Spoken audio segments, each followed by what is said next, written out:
What's good, everybody, on this Monday, April 21st? I hope everybody had a fantastic Easter holiday weekend.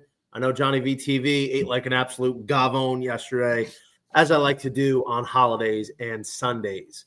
I got my guy, Jake Hasan, BetMGM's Jake Hasan, by the way, host of the Bet Slips and Bat Flips podcast. I don't usually do podcasts on Mondays, but I had to call an emergency press conference. I had to text Jake and say, hey, man, listen, we got some big news this afternoon.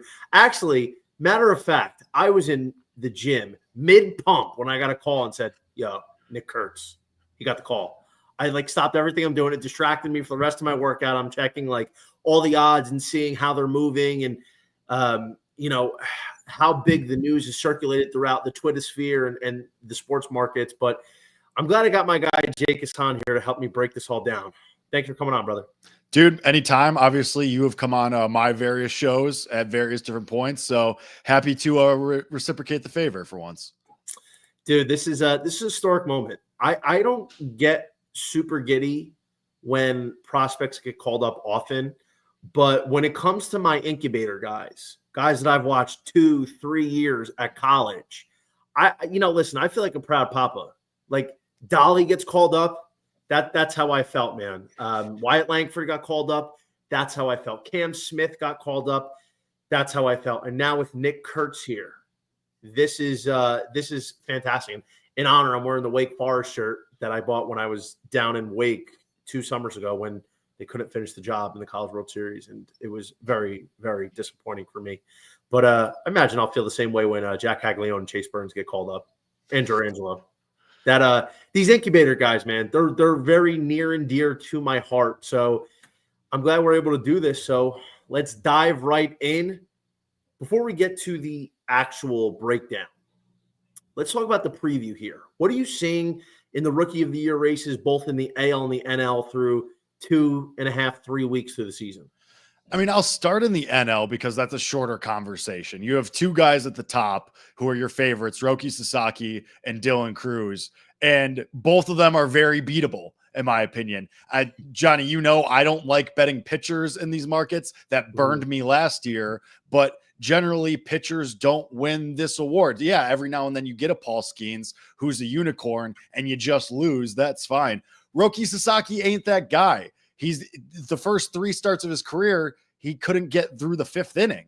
So he had a good start against the Rangers over the weekend, and that's fine. But I think he's super vulnerable. Dylan Cruz was hitting 100 for the first couple weeks of the season. He's finally started to string it together. But after that, it's a crapshoot. Nobody else seems to want to win this award. Bubba Chandler's your 3rd favorite in the market, and he's still in the minor leagues. The Pirates aren't calling him up. And after that, it's a bunch of other guys who are also just waiting in the minors to be called up. The 3rd favorite, Matt Shaw, was just demoted to AAA. He started the year in the majors with the Cubs, and they said, get out of here, hit the bricks because you can't hit in the majors right now. So I think NL is wide open. It's just a matter of knowing your guys and who they are and waiting for them to get called up, whether that's somebody like Agustin Ramirez, who got called up today, or somebody like a Jordan Lawler who's scorching the ball at AAA.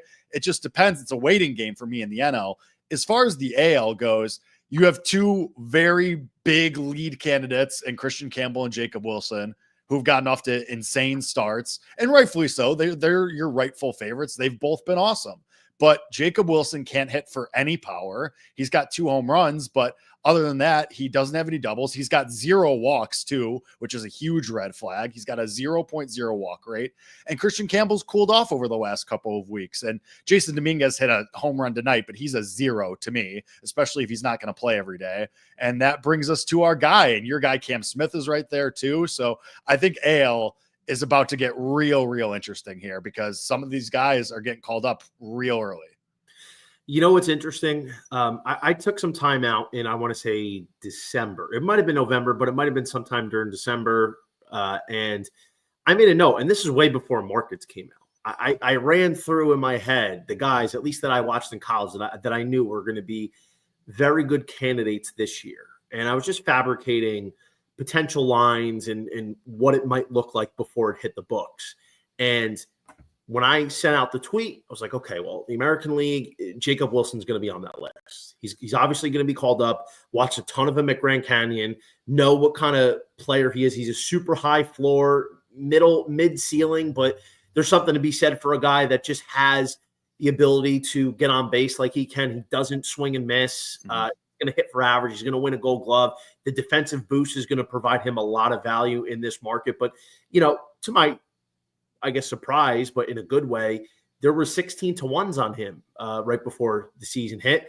But in the American League, I mean, there was maybe Cam Smith was possibly going to get the nod. And then it was really a wide open race, man. And in the NL, I had a lot of pitchers listed along with Dylan Cruz and Shaw. And like I said, any lines came out, so we didn't know what the numbers were going to be. I didn't expect Cruz or Shaw to be shorter than 5-1, though they were. And I thought that's a little odd considering, Cruz only played like 20 something games last year and Matt Shaw didn't play at all.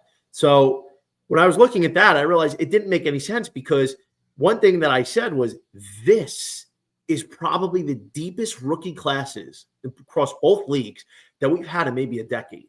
Now, all these guys that we've watched in college for the last few years are starting to come through the minors, and they have a realistic shot of getting called up this year. So these top of the board guys were not worth betting.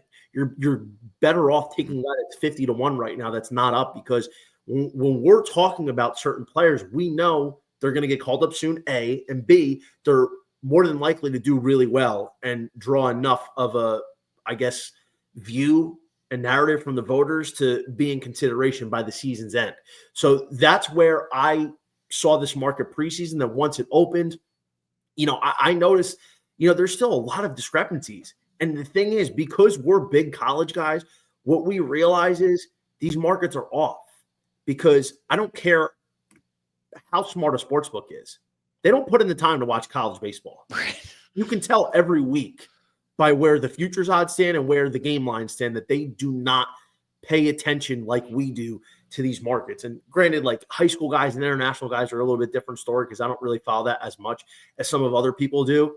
But in terms of this year, yeah, man, like it's Christian Campbell and Jacob Wilson right now. Fair game. No problem. The NL is completely wide open. Yep. I thought Cruz and Sasaki were vulnerable favorites to start with. I don't believe in international pitching prospects. Typically, Sasaki, even though he's going to the Dodgers, it's a completely different game. And what we've realized is just because Sasaki has great stuff doesn't mean necessarily he can handle the pressure of an LA market on a defending national world champion. Well, we know he can. He was crying in the dugout. We know he can't handle it. We know he can't handle it. So the point is, there was a lot of opportunity down the board. Now, as we're looking in the American League, Christian Campbell has been great, but like you said, he's tailed off a little bit. Nothing too crazy. Jacob Wilson is providing a great high floor, and I think, in all fairness, no slight to Jacob Wilson, I think he's that high right now because he's really only one of two rookies that are producing consistently. And listen, here's the thing. I feel like Jacob Wilson at most is probably a 15-homer guy, at least at this stage in his career. Mm-hmm. But if he's batting 320, 330 and maybe winning a Gold Glove, and he has an on-base percentage that's 360 or higher, and he's scoring 60-plus runs, and he's got maybe, 55, 60 RBIs, he's got 15 homers, maybe he's got a case. But the problem is he's not a sexy name. Everybody knows now that he doesn't swing and miss, but he's not the guy that was like, oh, yeah, he's a titan in this draft. He's just a fun player, high floor guy to watch. And it's not bad to take something on him, but we vote for these high ceiling, just highlight reel players, Jake. Yeah, and I think what actually is going to hurt Jacob Wilson now is people are going to get bored. People don't want to vote for a guy, who hits a eye single through the hole and brings in a couple of runs and makes some really solid defensive plays. People don't want to vote for that. That's not getting you on Twitter. Like, that's not getting you on the MLB account for 100,000 retweets. What is going to do that is Nick Kurtz hitting 500-foot bombs in Sacramento in that Mickey Mouse Park. So then I think that's going to end up hurting Jacob Wilson, having Nick Kurtz on his team. Could he win? Yes, of course. He absolutely could win. But I think at this point, and that he's out to this lead, I think people are going to get bored. Yeah, I think that's the other thing. Like, Nick Kurtz getting called up is more than likely going to torpedo his case. Just by comparison, you see the type of player Nick Kurtz is. He's got the pedigree where he's the 5th overall pick in last year's draft. Mm-hmm. He's a physical specimen. He's 6'5", 240. He hits nukes. Like anybody that knows Nick Kurtz, who followed him in college, he's Nicky Nukes. That's every time he had a home run, that's a Wake Forest Twitter account. Yeah. Nicky Nukes, home run. So I think, for my opinion, like I think Dominguez, and this is a completely separate issue. If you debuted 2+ years ago, I don't understand how you're eligible. It's like in the NFL. If a rookie coming into his rookie season gets drafted and in training camp tears his ACL and he doesn't play his rookie year, the next year he comes back, he's not eligible to win Rookie of the Year. So like Luis Gil winning AL Rookie of the Year after debuting in 2021 made me sick. And, obviously I had Colton Cowser, but that's not the point. Like that takes away from the integrity of the award just because we're looking to manipulate service time and club control. But Jason Dominguez debuted a couple of years ago. Like, yeah, he's talented, but like you said, he's going to be splitting time right now, and the consistency factor is tough. So the fact that he's plus 650 is merely because A, he's a Yankee, and B, because he's still a high-profile prospect. So now this provides some opportunity to go elsewhere. Nick Kurtz was 75-1 on FanDuel, like less than 2 weeks ago. Yep. And we talked about this off air. I didn't bet it because you don't know when he's going to come up. You could say, listen, he's killing it right now. And ultimately, him killing it, everybody started betting it. And then you hear the Brent Rookers going to the outfield. It's only a matter of time. So then it gets even worse. And now Nick Kurtz is settling in at 10-1 universally across most sports books. So Kurtz is going to be a big player, we assume. Yep. Cam Smith, I think, Jake, you would agree with this most likely. People are so impatient when it comes to prospects. They watch almost none of them at college.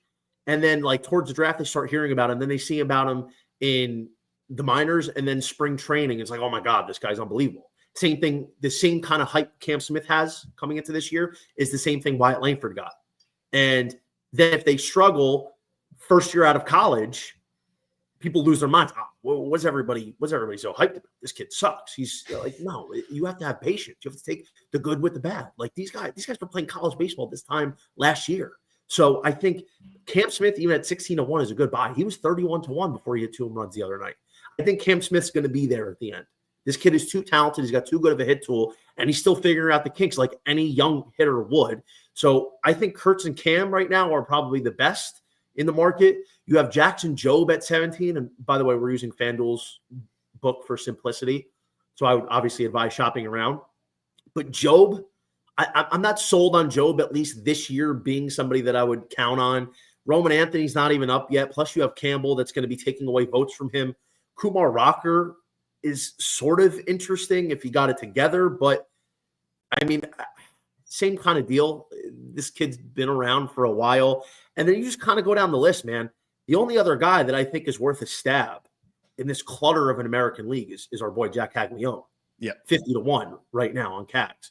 So take us through like the trajectory you think Cags might come up, and when is a good time to bet them? Should you wait and see if the market drifts a little bit? How would you approach this?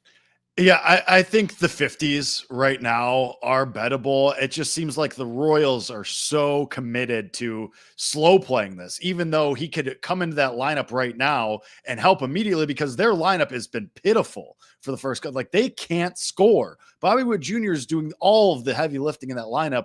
They need a second presence badly, and they have it at AA with Cags right now, and they just refuse to call him up. We got lucky with Kurtz, because you could kind of read the tea leaves. Like you could kind of see it coming a little bit. We got lucky with that situation of, oh, Brent Rooker is not just DHing anymore.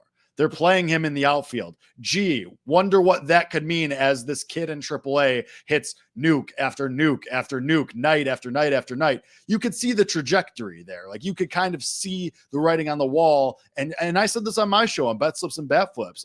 I said, listen, I'm not saying to go rush and bet Nick Kurtz. Like have the alerts on, name search him on Twitter. Just be ready to fire that when the announcement comes. And Johnny, we were texting when it happened. There were still 20s on the board. Yeah. for a good 10 minutes after it was announced.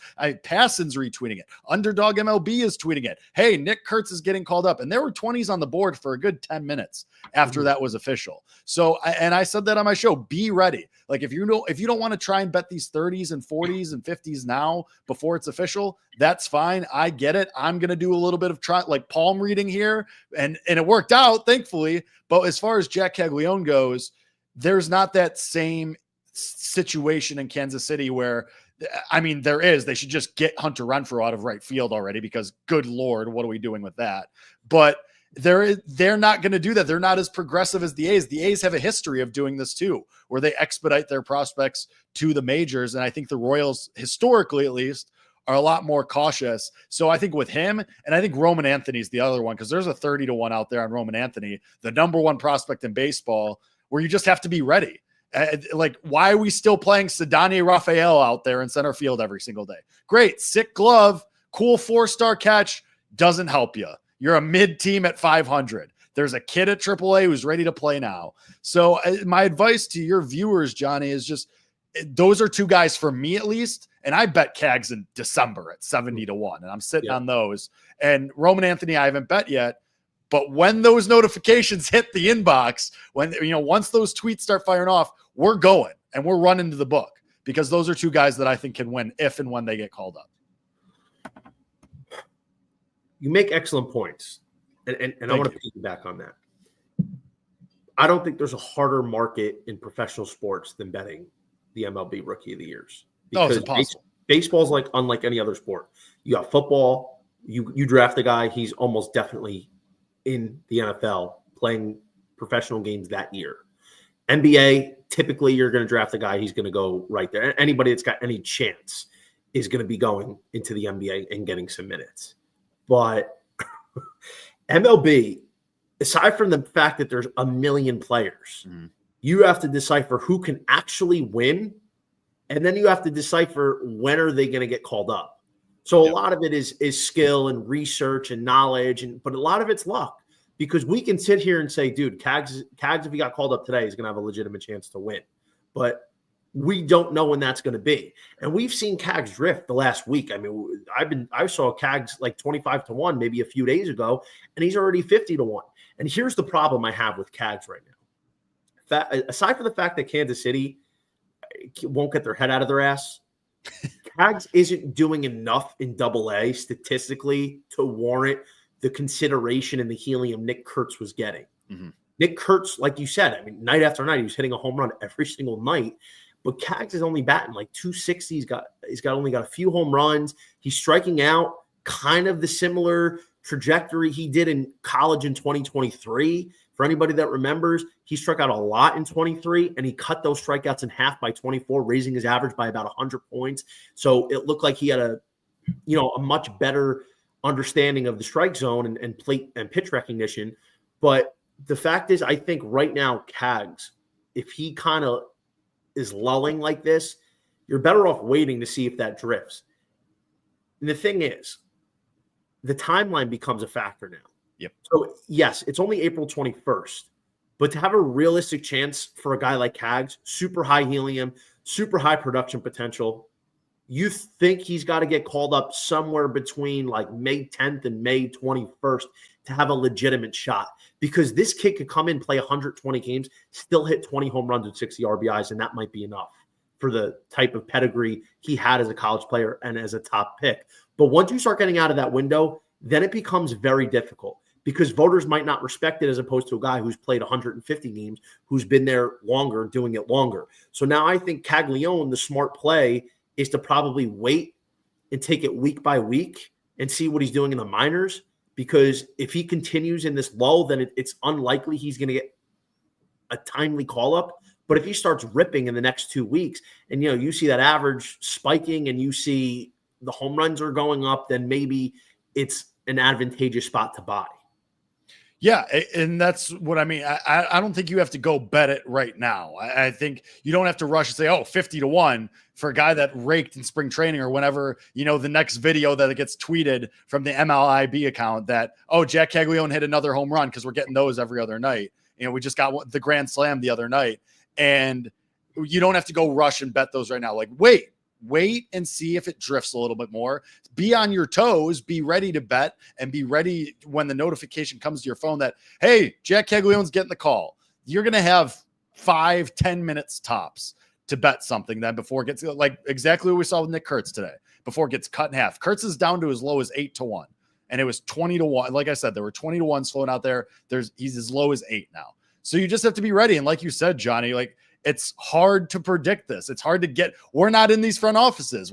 There's a million different people with voices in that room. It's not just down to one guy saying, all right, we're calling them up. There's a lot of different input that goes in these front offices, and we're not there. We don't know what these conversations look like right now. It's just, as bettors, you have to try and aggregate as much information as you can from beat reporters and national reporters, and even sometimes the broadcast teams, and then go from there. But if you do the research and you have a good, a collection of information, then you can start being ready to make some bets.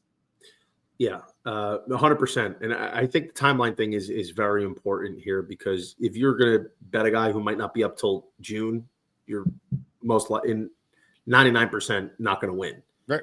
So in that regard, I think we touched on two guys right now that are the only bets to make, which is Nick Kurtz at 10-1, which in all fairness, if he does what we think he can do, he could be 3-1 by the end of next week. So yeah, he could be your favorite in 10 days. He could. Cam Smith, 16-1 is still a bet. I think it's notable to keep an eye on Roman Anthony. Roman Anthony at 28-1. Also, the issue becomes like him and Christian Campbell battling it out. I know we saw a couple Red Sox last year do that. We saw 2 Yankees do it. But it is difficult. So you're going to have one guy taking at bats away from the other.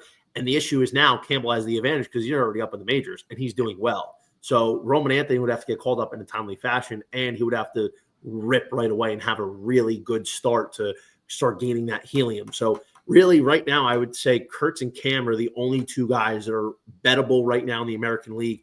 I think Anthony is a good, guy to keep your eye on, as Cags is. While we have it here, long shots to consider. Do you think Travis Bazan 120-1, Christian Moore 150-1, any chance you would think those are worthwhile bets to make?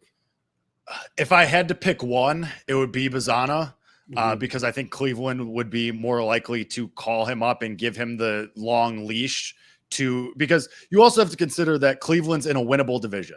Like, they're inclined to make a push and force this window. Like, I think the Angels are going to fall back. And probably that means that they'll give some more at bats, because, all right, the future is coming. Why waste at bats on guys that aren't going to be here in a year or two? But if I had to, because we've seen this, and Kurtz is a perfect example. These guys who absolutely rip in college and who get drafted high, like Bazana was, like, they move through the minors pretty quickly. And again, same thing. You just got to wait and be patient for when the call up happens. But if I had to pick one, it would be Bazana. Yeah, I agree. Christian Moore has been struggling a lot in AA this year, which is a little surprising because he was good in that at that level last year. Bazana's been okay. He's batting .278. He's got an .834 OPS. Struck out 15 times. Got 1 home run. He's got 5 extra base hits, including that home run. So, listen, Bazana, we know above Christian Moore is a high floor player, and Bazana's got a high enough ceiling to be able to make up for that. And the fact is, like, Cleveland doesn't have that many bats. I mean, you got Jose Ramirez. Looks like Kyle Manzardo's finally starting to emerge here. But, Bazana is in a situation here where if he continues to do well and progress in these next 2 to 3 weeks, we could see a mid-May call-up potentially, especially with a team like Cleveland that needs offense, that we know is going to be in the running for a division title this year with 3 other teams. So I do think at 120-1, Travis Bazana is somebody that is worth at least keeping your eye on. But, at this point, like anybody else, it's probably best to wait and see, because you might even get bigger drift on this market. Yeah, I mean, we talked about Roman Anthony. We talked about Jack Hags. Obviously, those are the guys you have circled. I'm riding with Kurtz, as you know. I do think Bazana's a little interesting. I think Chase DeLauder is a little interesting if he could ever get hot in the minors for Cleveland too, because like you said, they need bats. They need people to call up. So he's somebody I kind of have an eye on.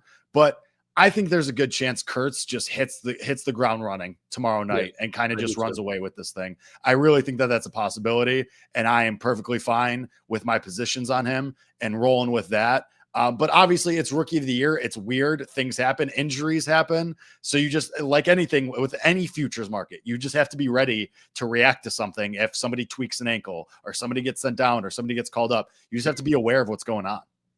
Yeah, I agree. I think at the moment we're in agreement. It's not two horse race, but it's two guys that is worth any kind of money right now in Kurtz and Cam Smith. I actually got my last taste of Nick Kurtz when I texted you today at 16-1, which was the best available.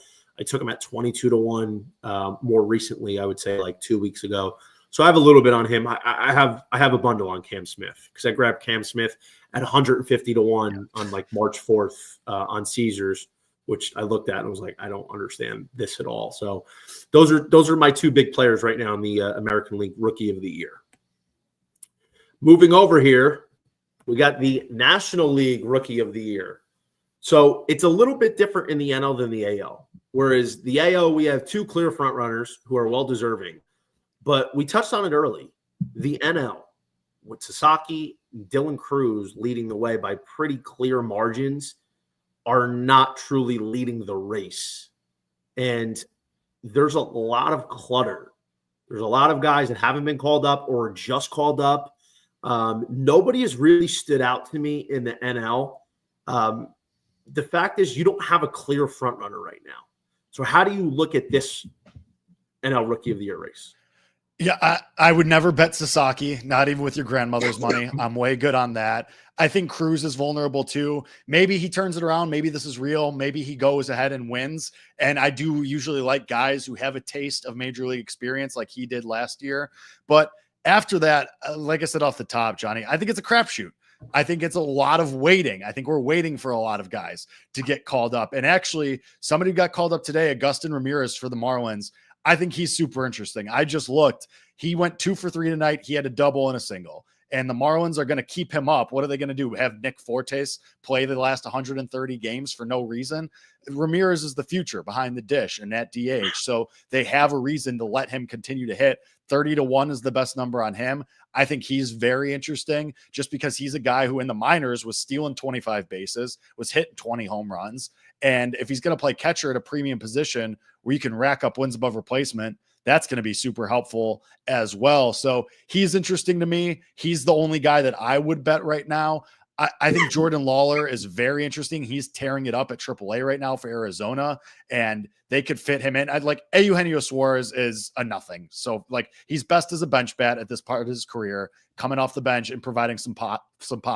So Lawler should be able to take over at third if they're smart. And the Diamondbacks will probably do that at some point. They're a smart organization. They move rookies along pretty quickly. So Lawler's a guy I have my eye on, but I think a pitcher could definitely win this year in the National League because, and it doesn't have to be Sasaki. It could be a Bubba Chandler whenever he gets called up. Me and you have talked offline about Chase Burns if he ever makes it all the way to the show this year. I know you love Dolly. Like I think there are guys that I think the NL, it could get real weird this year.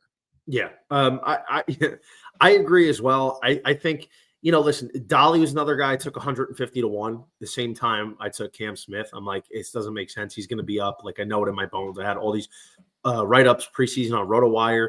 And here's the other thing. Same sort of sentiment with Cam Smith.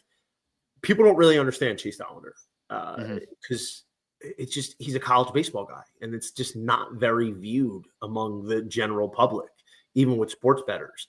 Like they'll tune in for Omaha in the College World Series because, hey, like it's a great time of year. You get some bets in, you like the energy, whatever. But, we're in the trenches every week during the regular season, checking in on the preseason. So, this is my day one incubator guy. This is a guy I have an affinity for forever. And, through 3 starts, my take is it's nothing I haven't seen before. And people don't realize what that is. So 2022, Chase Dollander was just unstoppable at Tennessee. 23 took a regression mechanically. His pitches didn't look as sharp. I think a lot of it had to do with him losing Evan Russell, his catcher. I'm not sure why they're so insistent on him throwing like 65% fastballs when he has a legitimate 4-5 pitch elite mix. And I thought that might get straightened out in the majors.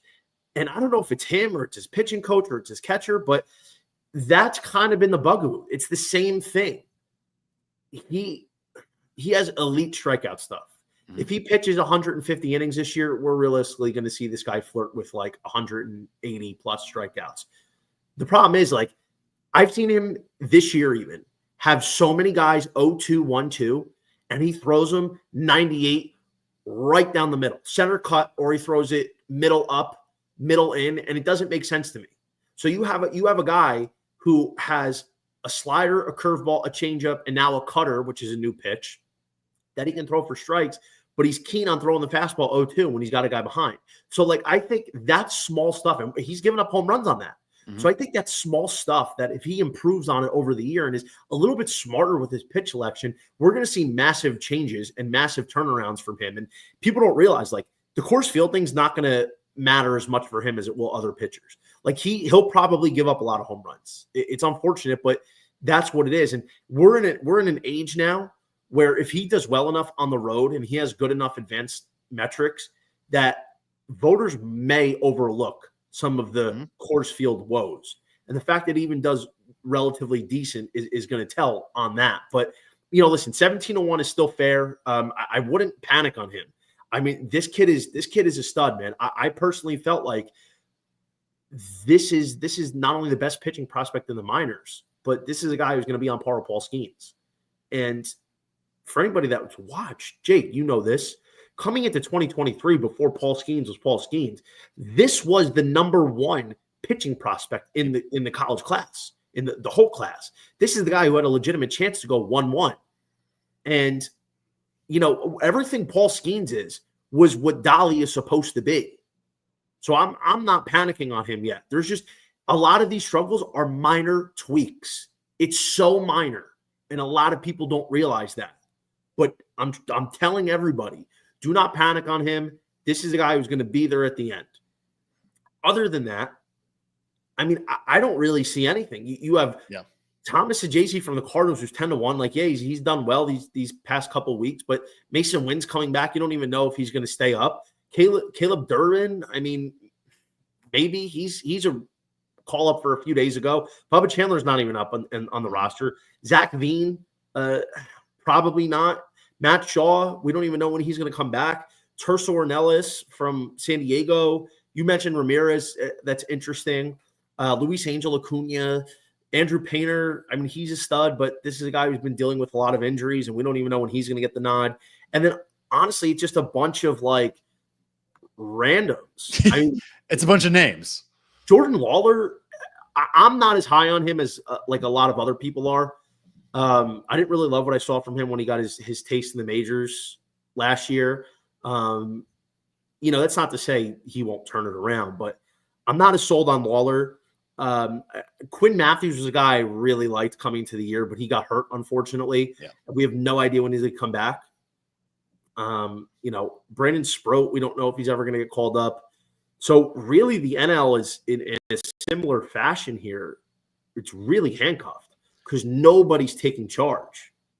Yeah, and I think the NL could end up being like the American League was last year. Like, at this time last year, Luis Gil wasn't even starting regularly for the Yankees. He wasn't even in the rotation. At this time last year, nobody knew who the hell Austin Wells was outside of Queens. So I think the NL could end up this year, the 2025 NL Rookie of the Year could end up like the AL 2024 race, where it's just somebody emerges in May or June, and then they start to take over, or even after that. And then and I know I've said this ad nauseum tonight, but, like, you just got to be ready. You just have to be ready and be paying attention, because right now the NL is wide open, and 98% of these guys are still in the minor leagues right now. And you just have to be ready and have a couple of guys circled. Yeah. The other guy that I'm interested on, he's not even available on FanDuel, so you have to go elsewhere. Cade Horton. Mm-hmm. Cade Horton here's a who. PJ knows that as well as anybody. I worked with PJ at NBC. I'm like, dude, you got to check out this kid from Oklahoma. He's a stud. Cade Horton, here's a who, and he loved it. So, like, me and him were riding Oklahoma the whole way that year. Once the tournament started, but, like, he got drafted 3 years ago, and he's a top 10 pick. He was the first college arm off the board, and somehow he has not made his debut yet. And he's done pretty well. I mean, I know he had some struggles in the AAA last year. He battled an injury, but he's off to a really good start this year. Chicago lost Justin Steele. They don't have a legitimate star pitcher. I think Imanaga's good, but I wouldn't consider him an ace. I wouldn't consider him a Cy Young contender. I think realistically, Cade Horton's time has got to be nearing, no? I would think so. And especially if the Cubs want to hold on to that NL Central lead, you can't be trotting out there with Jameson Taillon and Ben Brown as your 2 and 3. Like you just can't. You're not going to win games that way. You're not going to win a division that way. So if you are serious about contending, they have to start taking some shots on guys like Horton. I think if he gets called up, he's super interesting, especially in Wrigley, where if the conditions are right, could be a massive unders park, could go the other way too sometimes, some days. But I think the Cubs are one of those teams where they're in a position to be aggressive with their top guys because they have openings on the major league roster. It makes no sense to me how like he's been in AAA for seemingly like 2 years now and is no closer to getting called up. We know the Cubs notoriously are one of the worst rosters when it comes to calling up prospects. They're incredibly stingy and they like to just hold their guys hostage. So I would say this though, Cade Horton is a guy that you need to know. You get him on 100-1 on BetMGM right now. And I'm not saying I'd bet it at the very moment, but this is a guy over the next 2-3 weeks I'd be keeping a close eye on, and I'd be doing what you would do with Nick Kurtz, reading the tea leaves, checking Twitter, seeing if he's any closer, because he's one level away, and this kid is a certified stud. Yeah. This kid is going to be a Cy Young contender for years to come. Like he is that good. It's just it makes no sense. So I think in terms of long shots, this is a guy I would definitely be circling because he's been in the minors 3 years. You don't think this kid has just been chomping at the bit to get his first taste of major league action? So I think Horton is somebody that's very interesting. He's not even going to be on your screen because FanDuel doesn't even have him. But we talked about Chase Burns, but I'd like to dive into him a little bit more. Chase Burns is at 150-1 right now on FanDuel. What do you feel is an appropriate time to buy? What do you feel is a likely timeline he could get called up if things go according to plan? I think we're a couple weeks, maybe a month or more, because he just got promoted to Double-A. Like they just sent him up, I think, over the weekend or within the last couple of days to Double-A. So if he goes and he absolutely shoves at Double-A for 3 or 4 starts, then we can start to have a conversation. But as far as right now in this moment, I don't think you need to go be betting Chase Burns. I think he's a guy to circle and monitor and, go to Fangraphs, go to Baseball Reference, look at the game logs over the next couple of weeks. And if he's absolutely ripping it up, I mean, you think the Reds aren't dying to kick Nick Martinez out of that rotation? Please, come on. Like, I think he's somebody to watch, but right now he's not bettable. It's a fair point because Chase Burns, it didn't make any sense that like he started at high A. I mean, maybe because he really hadn't pitched since last year, since he left Wake. I don't even know if he pitched in the minors last year at all. I think they sat him out. So. Yeah. Because he threw over 100 innings at Wake. So this is his first taste of professional baseball. And, maybe they wanted to get his feet wet, but, Burns at Double-A, man. If, like you said, if he rips over the next few weeks, this is a guy that I talked about 2 years ago. I sent out a tweet. As soon as he transferred to Wake Forest, I said, once Wake polishes him up, I believe he has the higher MLB ceiling than Paul Skeens. Mm-hmm. And I believe that. I really do. In terms of stuff, there's nobody in the minor leagues, and there's very few people in the major leagues that are on par with Paul Skeens stuff-wise. But Chase Burns is one of those guys. He has the most demonic slider in all of baseball, maybe the second best at any level behind Dylan Cease. He has a fastball that'll get up to 102. He has a curveball. He has a changeup that he's perfecting. And the truth is this.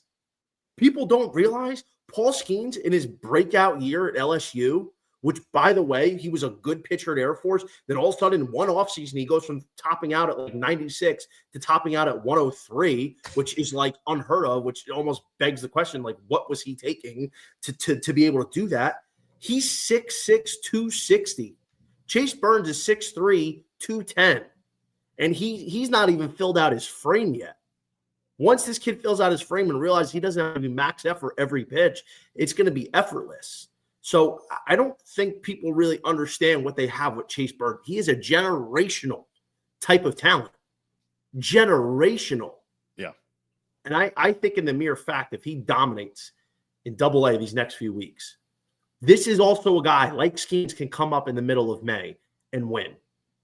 The problem is there's a little bit more variance with Burns than Skeens. Like he can have some lows because he now would be pitching in Great American Ballpark, which is a home run ballpark. And also, like, he has a tendency to just say, hey, listen, I'm throwing 102. I dare you to hit it.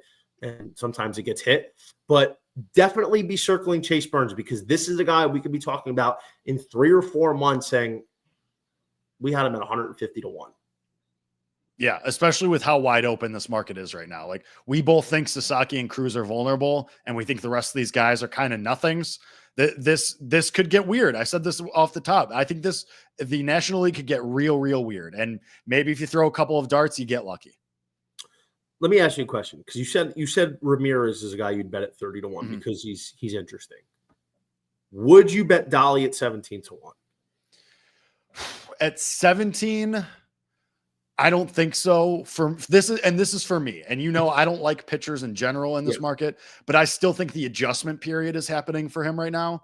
I think if you watch the games and you're like us, like you're dialed in to his starts and you see the adjustments start to happen, you say, hey, he's got a guy 0-2. He's not just trying to blow the fastball by him anymore. He's learning, he's evolving. And you can see that on a game-by-game basis. I think there's just a better buy point. I still think that there's a little bit of a rough patch coming for Dolly right now. But I think you can see it. Like, this is the benefit of pitchers. You can see the changes happening as they're getting better on a start-to-start basis. So I think if you're interested in him and you have nothing on him yet, then I think if you want to get something on him, watch the starts, wait to see as he gets better, because a lot of these books keep the awards up during the games. So if you say, hey, I'm seeing something with this kid where he's getting better, and this number is going to change tomorrow or in a couple starts, I'm going to jump on it now, then you can buy. But for me personally, he's not a buy point for me right now. It's a fair point. I had to ask. It's just it is an interesting market in the NL. I think it's much more wide open in general this year than the American League. So I really think the American League only has like 5, maybe 6 legitimate contenders, whereas the NL can have anywhere from, I would say, 5 to 12. Yeah, if not more. While I have you here, since we're already present, give me your thoughts on what you saw this past weekend in the college landscape. Do we have to start betting Texas A&M again? I didn't stop. I stopped. I stopped for a while, and now like this is 2 straight weekends where they just take care of business, and they look and Jace Lavalette looks awesome again. He looks like a stud again. He looks like the guy that's going to go top 5 in the upcoming draft again. So I think they're going to be dangerous. And we're going to finally start getting bracket projections, and that's going to be huge. But depending on how that shakes out for them, they can make a run again. 1,000%. I think Texas is like, they deserve to be number 1 still. They like, okay, here comes top 10 Auburn coming to Austin, and you just take care of business. You win by the skin of your teeth Friday night, but then you win by 5 runs on Saturday, and you slaughter rule them on Saturday. Like I think Texas is legit. I know Arkansas didn't look great over the weekend. I'm still a believer in them. I still think like Arkansas, just statistically how they grade out across, national ranks, I still think they have the juice. And I'm still going to be betting them going forward. But overall, like my biggest takeaway has just been A&M and this turnaround. Like that's the biggest thing for me. Like the turnaround that's happening there. We always knew they had the talent. It feels like they finally figured something out, and they, I know you were bullish on them and you kept betting them. I backed off a lot, and I'm going to start jumping back in on them. So obviously I've been preaching about A&M all preseason. Like A&M, LSU, Virginia were my 3 teams coming into the year that I felt if at least one of them wasn't in the finals, I would have been very, very surprised. So obviously the first 6 weeks, and I talked about this with PJ this morning on PJ's show. A&M is a team that had no confidence in addition to no production for the first 6-7 weeks. And then all of a sudden they go to Tennessee. They get no hit on Friday night by Liam Doyle. And then you think, all right, well, it's over. The series is over. There's stick a fork in them. And this literally, we could circle that series as, hey, that might have saved their season. Like this is, in a couple months, in this time, 2 months from now, if A&M is in the College World Series, in the finals, we can look back at that series and say that changed everything for them. Mm-hmm. So after you get no hit run ruled, you come back and you take 2 of 3 from the defending world champion Tennessee Volunteers in their own building. That provides the catalyst. Then you come home, you sweep South Carolina, and then you go to number 2 Arkansas and you take care of business against them, all with your ace and Saturday guy underperforming. Mm-hmm. I think obviously we've been talking about this a lot. Hayden Sorrell, we were waiting his return. Why wasn't their offense doing well? Well, you lose Gavin Krahovac. Jace Lavallette's going through an adjustment period. He's having to shoulder much more of the burden. We're waiting for Hayden Sorrell. He was going to be the bridge between the top and middle of the lineup to the end of the lineup. Now other guys are starting to contribute. And I think, with the Aggies, dude, they're only going to get better. And chances are they won't host unless they go on a crazy run. I mean, they have to face Texas, LSU, and Georgia left on the schedule. But they are going to be a nightmare for any host as a number 2 or even number 3 seed in a region. So you can still get Texas A&M at 25-1. And I think that's too long. And listen, throughout the last couple of weeks, I've been throwing them in a couple different parlays, 45-1, 55-1. I'm like, listen, I've been buying in all year. I think I got to get in again. But the Aggies are a team that I would be very, very afraid of if I'm the rest of college baseball. And college baseball is so like vibes based too. Like this run this could just be like you said, the Tennessee series could be the moment where they banded together. And that's where the DVD starts. Like with that no hitter is where the DVD starts. And they just kind of rally and say, all right, it took a little bit. We had to adjust to the coaching changes and adjust to these injuries, but now we're back and we know what we're about. We're basically the same team from last year that went to the championship and made it to the, just to the brink of winning it all. And we know we can do this. So I'm with you. I think the Aggies are going to be a nightmare. I also think Vandy's going to be a nightmare. Like after what they did to Georgia over the weekend too, I think Vandy, and if that's what the pitching is going to be, and JD Thompson's going to be that, I think Vandy, especially if they could still host, and how dominant they've been at home this year, that's a real problem for everybody else. The pitching is real. I mean, I was at the Vandy A&M series a month ago, and their pitching looked great. And granted, A&M was really struggling at the time. Mm-hmm.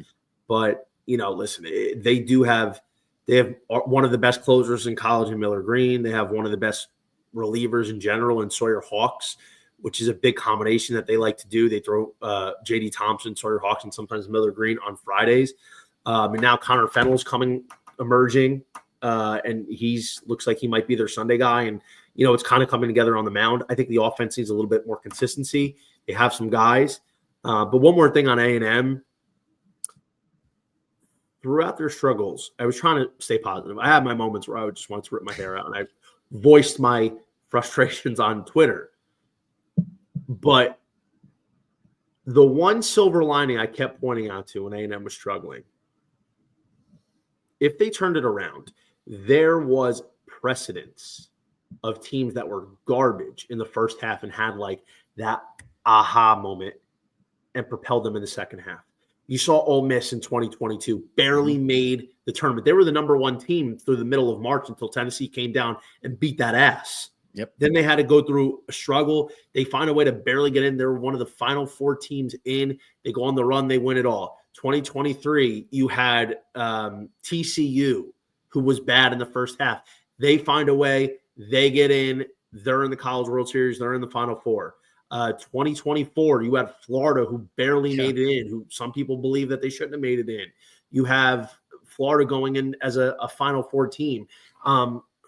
You have Tennessee in 2023, who had a turnaround series in Knoxville against Vanderbilt. They turn around and they make the College World Series. So there is a precedent for teams to do that. Yep. And I think, A&M could be one of those teams. But on the flip side here, I think Texas is for real, man. They were a preseason Omaha 8 team for me. On one of my RotoWire articles, probably like in the first few weeks, I give out Texas at 40-1 on FanDuel, which to me didn't make sense. Like what are we doing? What are we thinking when it comes to the Texas Longhorns? I don't know why there was just no love on them. And I'm like, that doesn't make any sense.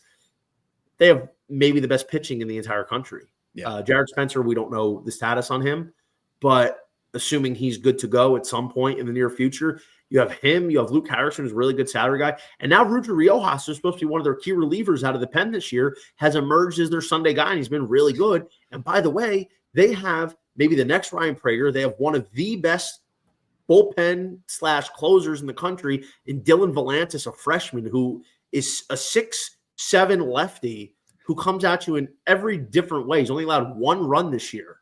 I mean, it's incredible. And then you have an offense that honestly, it's good, but it hasn't even really delivered. I don't even think their offense has started to gel yet. You lose Max Ballou, their best player, and arguable first rounder this year, should be first rounder. He's going to come back at some point, presumably for the month of June.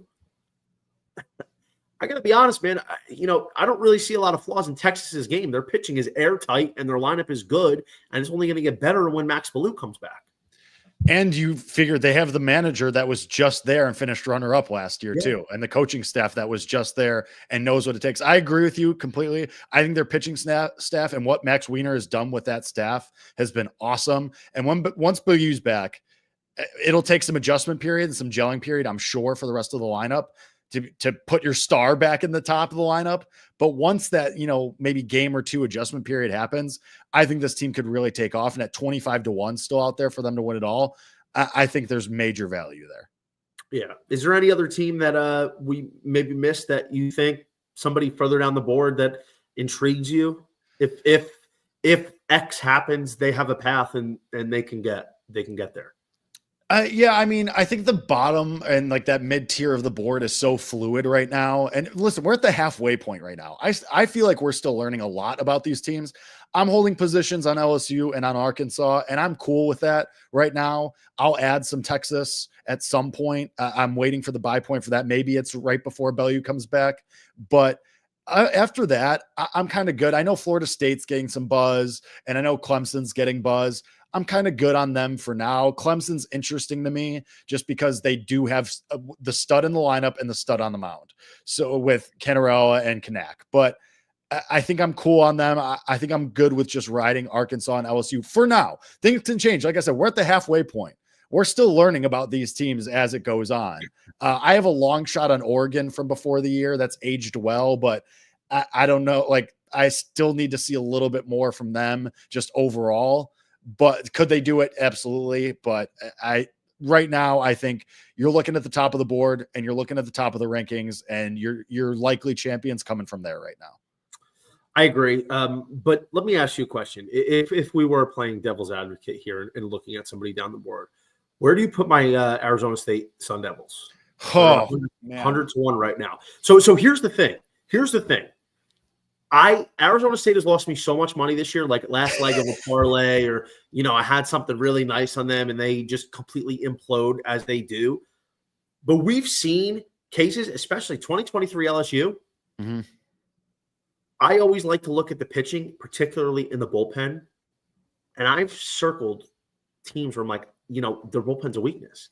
And granted it is, but you just have to put it together for 3 weeks, a month, and it can really change. That was LSU. LSU didn't really have a ton of good pitchers after Paul Haynes. Like Ty Floyd was a liability.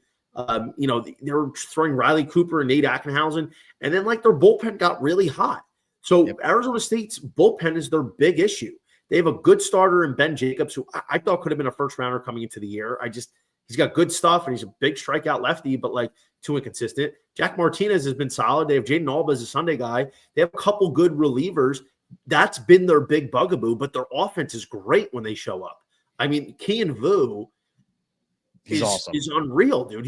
He batted over 400 last year with 14 homers, steals bases. I mean, this kid is This kid gets on, steals second, and then steals third. So, ASU at 100-1, like if their bullpen ever decided to step up, I mean, it's intriguing. No, it's very intriguing. I'm with you. I was big on Arizona State, but like I bet them multiple times to win the conference. They've disappointed so far. I think the offense has the juice. It's just the pitching, like you said. If I will say this, if and when Arizona gets into the tournament, and depending on how it shakes out for them and matchup wise, I'm going to be very interested in that team. I hope they get a winnable path, because that is the world is better when the Sun Devils are good. 100%. It's an enjoyable experience. They're a fun team. Before I let you go, let's quickly hit on this Golden Spikes update. So again, another conversation I had with PJ. Dude, I'm ripping my hair out of my head.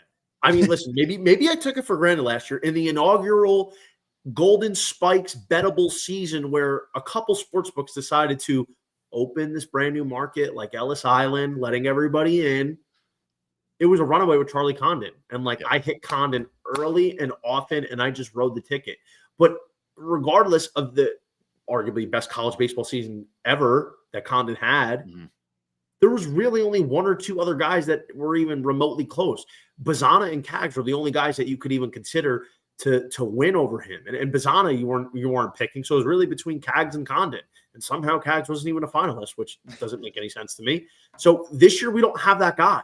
There's been a lot of rotation. Justin LeBron was off to a scorching start.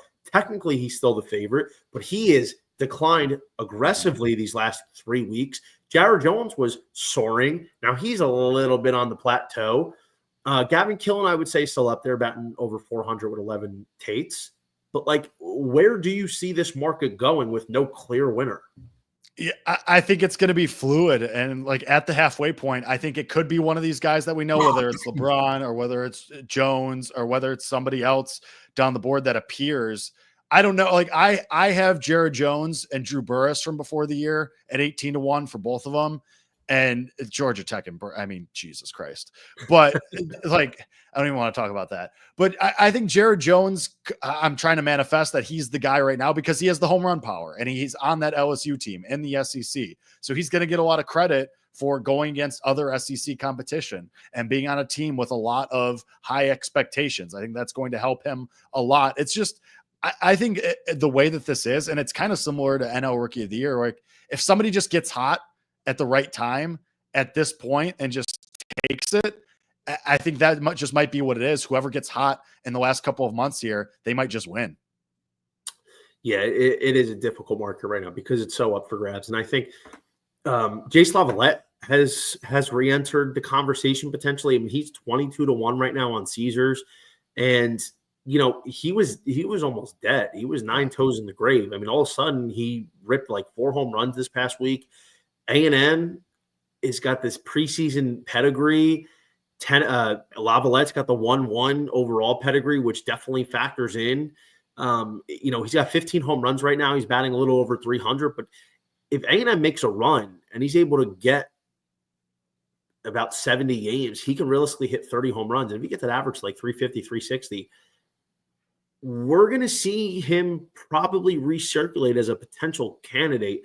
But I mean, Ava Arquette was drawing dead, and then he had a monster week, and all of a sudden he's batting 355 with 14, 15 home runs.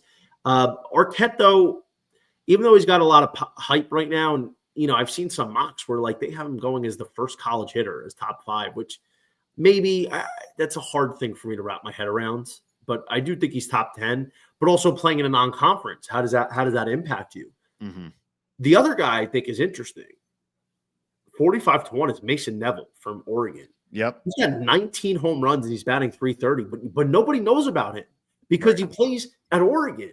He plays on a TV channel that you have to subscribe to, a Big Ten Plus, because they're too greedy to be part of ESPN Plus's package.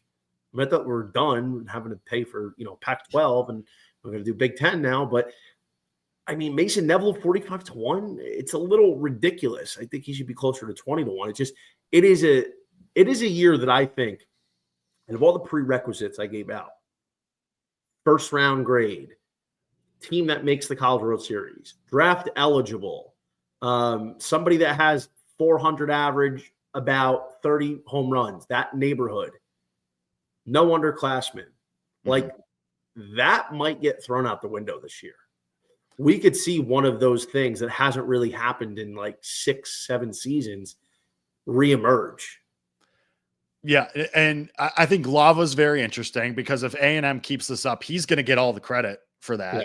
Like if they keep ripping off wins, he's going to get all that credit. And Neville's interesting as well. I was actually going to bring him up here because he just over the weekend set the Oregon single season home run record. He has 19 already for the season. He was a major part in that home run that set the record. Also was huge in beating UCLA and taking the series from them when they were at the time number 10 in the country.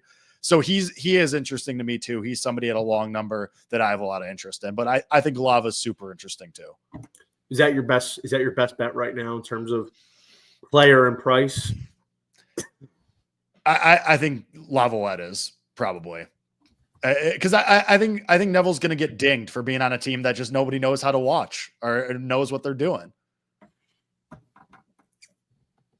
I would agree with you. I think that's probably one of the big reasons. Like, yeah, he plays in a Power 4 conference, but also Oregon's having a good year, but they're going to finish third in the conference. Like even though A&M's not going to win the conference, the pedigree that A&M had, the fall off, and now the turnaround, like that's a story. And Lavalette's going to get all of that credit. I think that's going to be a huge boost for him. Well, do you think they're going to finish third in the Big Ten? Let's see. I mean, right now Iowa's leading. They're going to fold. Right. So, I mean, if Oregon makes a push and they win the Big Ten, then it's a different conversation. But I think at price right now, I'd much rather bet Lavalette at the 22s and 23s. Well, Oregon just took down UCLA. Yep. So right now, Oregon's 14-7, UCLA is 13-5. So based on win percentage, they have a better one. Iowa's 17-4, but they haven't really beaten anybody. Yeah, they played nobody. You know, Iowa hasn't been good in like 3 years, and all of a sudden, they're running away with the Big Ten that added UCLA, Oregon, USC, and a couple of these other teams. But I mean, man, listen, I don't know. I think it's intriguing, but one guy that I had given out preseason who's actually done really well, but again, Big Ten, people don't really know about it. Devin Taylor from Indiana, a kid who had a top 5 projection on him coming into the year, who had the pedigree as a very high first-round pick. He's done well. He's got a dozen-plus homers. He's batting .360. Indiana, I think the problem is, though, they might be a bubble team. I mean, they're 12-9, which is in the conference, which is okay. But I think as a bubble team, say they make it, where are you at with Devin Taylor at 25-1? If they make it, I think he'll be in the conversation, but I don't think he'll win. I think Indiana has to go on an insane tear here and rip off a few wins in a row and a few series wins in a row, because he was already in the conversation, and they still as a team have fallen below those expectations. I love Devin Taylor as a whole. I wanted to believe in Indiana coming into the year, but I think that they would have to go on an insane, which isn't impossible, but at the number at 25, I'm not willing to bet that happening right now at that number. Yeah, I took him preseason, so preseason. So, I have a little something there. The one guy that I think we need to mention, I would be physically sick if he won, is Wahiva Aloy from Arkansas. Batting .379, 1190 OPS. He's got 15 homers. Arkansas is one of the top teams in the country right now. He's 15-1, Jake. Do you think he's a bettable number right now?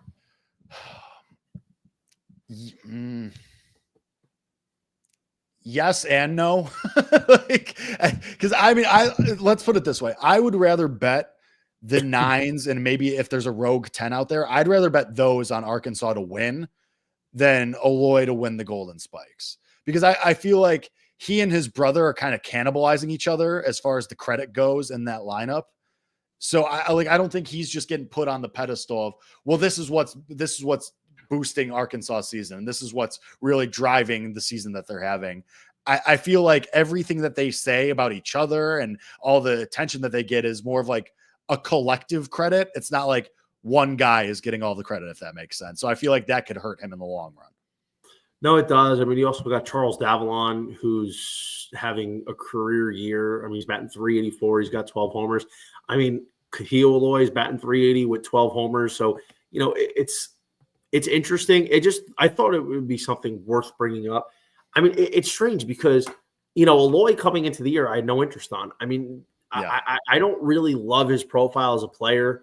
I mean, he could play great defense, sure, but as a hitter coming into the year, and granted, it was his first year in the SEC coming over from the WAC at Sacramento State, but batted .270. I mean, he had 14 homers. He had 55 strikeouts in 60 games.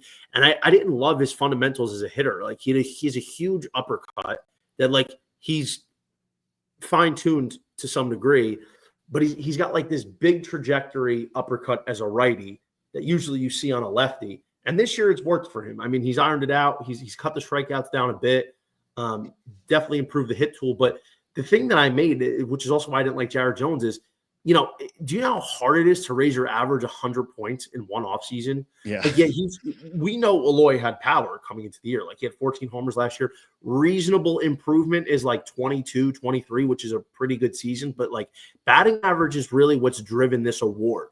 Like, if you look at every guy in the last 5 years that's been a hitter that's won, their average has been a 400 or greater, except for Melendez when he batted .380 and he broke the single-season BB-Core record home runs with 32, which was Chris Bryant at the time. So, like, 400 average drives it. So a guy improving his average 100 points in one season is, like, very rare. I mean, we saw Cags do it, but Cags is a different animal. So that was one of the things. And I don't know. Personally, I mean, I think Aloy's in the mix here, but you have Kahil Aloy and you have Charles Davalon, who's kind of, like, having similar statistical outputs this year. Yeah, and that's what I mean. I feel like that roster, that lineup as a whole just gets like the collective credit. I'd rather just bet Arkansas to win it all. That's a fair point. I got to be honest, I don't believe in Arkansas either. I think they've gotten exposed, finally playing some legitimate competition. They stacked up early in the SEC play with a bunch of layups. Their signature win this year is a sweep at Vandy, which listen, that's a good win, but, like, they're also an inconsistent team, Vanderbilt, and they played they played Georgia, lost, even if it was close, and went to extras. And they lost to A&M in their own building. Mm-hmm. So I think they have Florida this week, and then their schedule gets really interesting. They have to face Tennessee, LSU, and Texas, I want to say. I think that's right in some order. Yeah, the end of their year is it's scary. So I would say if you want to bet Arkansas, I'd wait. They're going to probably sweep Florida this week. So I'd probably wait until after regular season ends and college and the conference tournaments begin. So that way you can see if they hit a little lull and maybe you get a better number here. Because now at 550, it's unbettable. Yeah, right. But Jake, I appreciate you so much for taking the time. This is a blast. We got to do it more often. Tell everybody where they can find your work. Yeah, follow me on Twitter at Jake _Hasan, Hasan. You could follow Bet Slips and Bat Flips, my show. You can find it wherever you get your podcasts. We are Monday through Friday, 1:30 p.m. Eastern on the BetMGM network, where we do more of what this nonsense was. MLB, college, we hit it all. All right, Jake, appreciate you guys for tuning in. This was great. We'll see you back early in the week. I would say Thursday, most likely. We're going to have a great guest this week. My guy, Joe Doyle, the prospect wizard, will be on the podcast. We'll be talking about the upcoming draft, the Rookie of the Year race, if there's time. We're going to preview some College World Series teams, maybe getting back into the mix here. So tune in on Thursday. Check out the Twitter. We'll drop the link. Have a great night.